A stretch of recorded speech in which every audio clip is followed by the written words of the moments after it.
Good morning mga kamatik. Sa ngayon mga kamatik, gumagawa ako na saringgola mga kamatik. Papakita ko sa inyo ito mga kamatik. Ito mga kamatik, D-box. Yan. Kung napapansin nyo, marami siyang tali.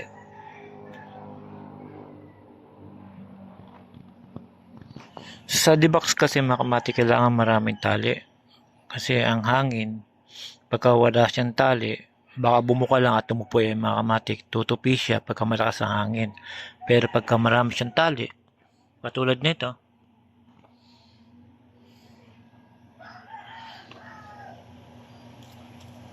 yan mga kamatik, para pagka hinatak do sa banda sa kabila mga kamatik, hindi siya matutupi agad. Yan. Kung bibilangin sa tali, maraming tali mga kamatik ang paggagawang box.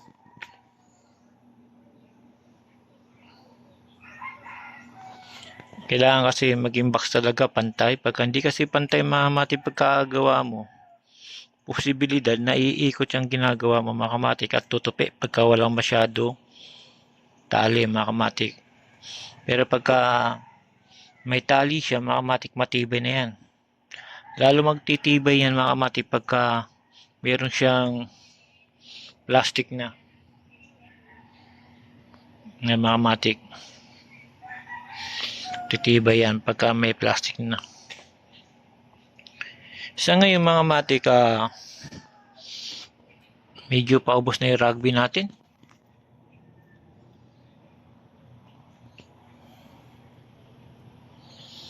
Ewan ko lang kung matatapos natin ito mga kamatik, pero susubukan natin. Pagka naubos, bibili na tayo rugby. Yan mga kamatik.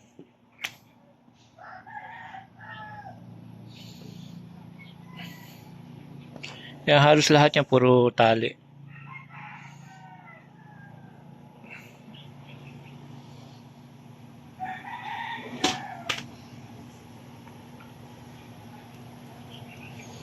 Ang gagawin ko, reshuffle na kulay lang, pero dalawang kulay, blue pula, pula blue. Ganun lang gagawin ko, katulad niya, pula blue, pula blue. Yan mga kamatik, sa ngayon di pa. Mamaya papakita ko sa inyo mga kamatik yung yari niya. Ang size na ito mga kamatik, nasa 3 feet and a half ang taas. Ayan mga kamatik. Yung iba medyo kailangan higpitan para hindi siya gumalaw. Kasi pag hindi mahigpitan niya, gagalaw ng gagalaw yan. Pagkalipad yan mga kamatik, tabingin na o iikot mga kamatik. Yan mga kamatik. Ang paggagawa ng box mga kamatik, hindi puro ano lang yan. Yan mga kamatik, kailangan mahaba pa siya lalo na marami siyang tali. Pagka marami siyang tali, tapos mainipin ka mga kamatik, baka masira mo pa. Dapat ito malapad pa mga kamatik, kaya lang masyadong napalaki yung square natin, kaya gaya na siya. Sana lumipad mga kamatik.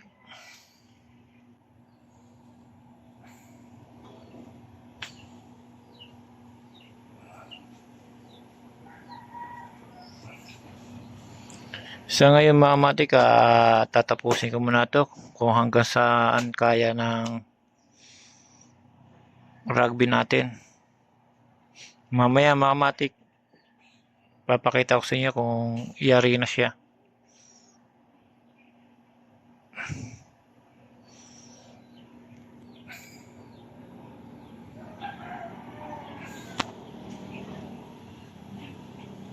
Bali sa ngayon, raragbihan ko muna mga kamatik para pagka magra-rugby ka mga kamatik, kailangan meron laging maliit na plastic na pang extra para ito yung pantupi mo na pag ganyan. Yan, kung napapansin yung may extra yan, para yun yung itutupi. Katulad na ito mga kamatik, tinutupi para hindi siya matanggal agad. Yung mga matik, update ko kayo katapos nito. Yung mga matik, ito na siya. Medyo isang side na lang. Saka dito. Kaya lang ang problema, mga matik, naubusan tayo rugby. Di na kinaya.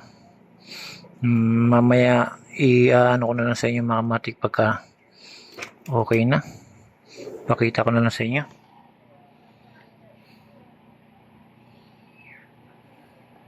Sa ngayon, di na kinaya ng rugby. Naubusan na talaga mga kamatik. Bibili pa tayo, malayo pa bilihan dito mga kamatik.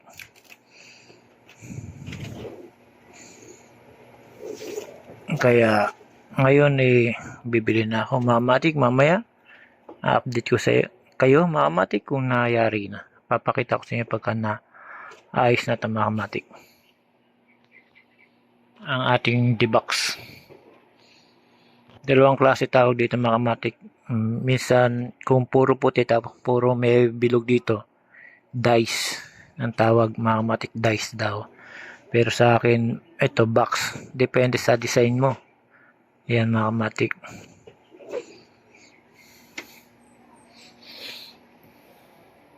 Yan, malaki siya.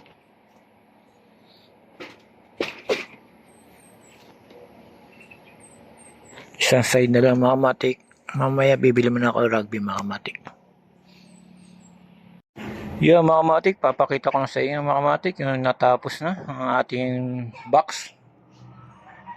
Yung mga kamatik, kanina kasi umulan tapos nalobat, di ko na naman siya na videohan. Ngayon na full charge na. Ngayon pa lang mga kamatik na mabibidyohan itong ginawa natin D-box.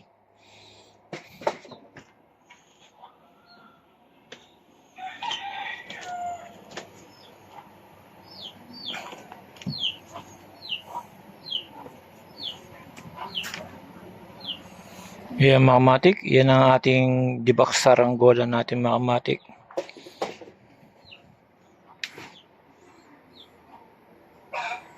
Yan mga kamatik, ang tali yan, pwede isa, pwede hanggang dito. Ito hindi naman masyado gitna ito mga kamatik. Napakagaan niya mga kamatik ko. Kasi may box na pagka gusto ng customer na mabigat, sobrang laki mga kamatik. Solid yung mga kawayan. Ito mga kamatik, pili lang tong kawayan to. Solid siya. Kaya naayos natin na maigi. Ang pagbabalot na ito mga kamatik, medyo masalimuhot. Ayan. Pagka maganda-ganda hangin, susubukan natin tong D-box natin mga kamatik.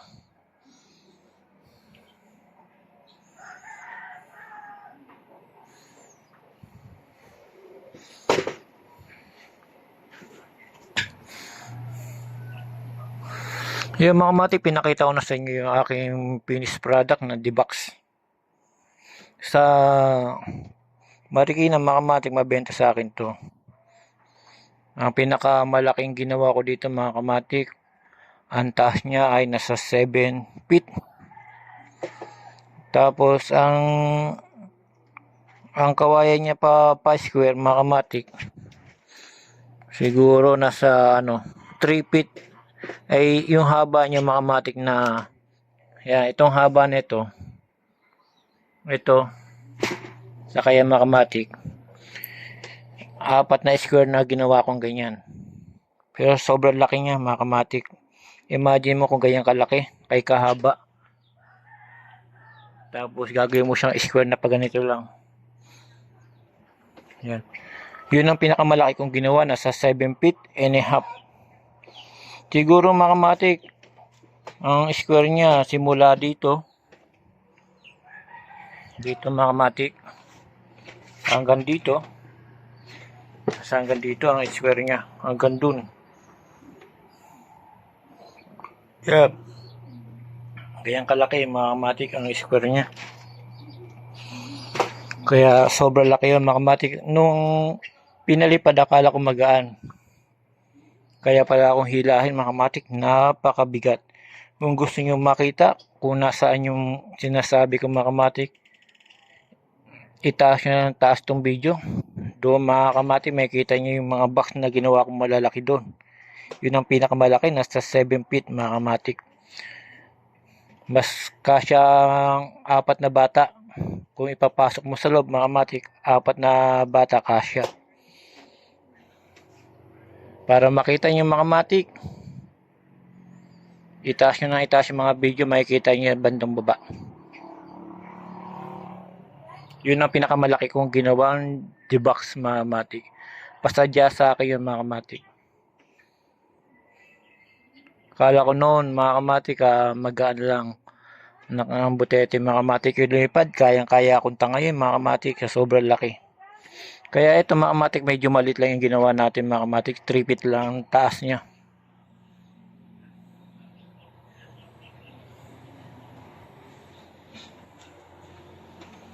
Hanggang dito lang yung mga kamatik. Sa hita ako mga kamatik, mga 3 feet yan. Yung mga kamatik, hanggang dito na lang. Salamat sa panonood mga kamatik. Kung gusto niyo yung makita yung malaking box mga kamatik, itaas nyo na taas yung mga video, makikita nyo kung gaano kalaki yan mga kamatik, makikita nyo yan doon sa video. Hanggang dito na lang, salamat mga kamatik. Ito ang aking ginawang D-box na kakatapos lang mga kamatik. Yan mga kamatik, pansin nyo maraming tali. Ganyan talaga mga kamatik, kailangan maraming tali para hindi kaagad siya maputol.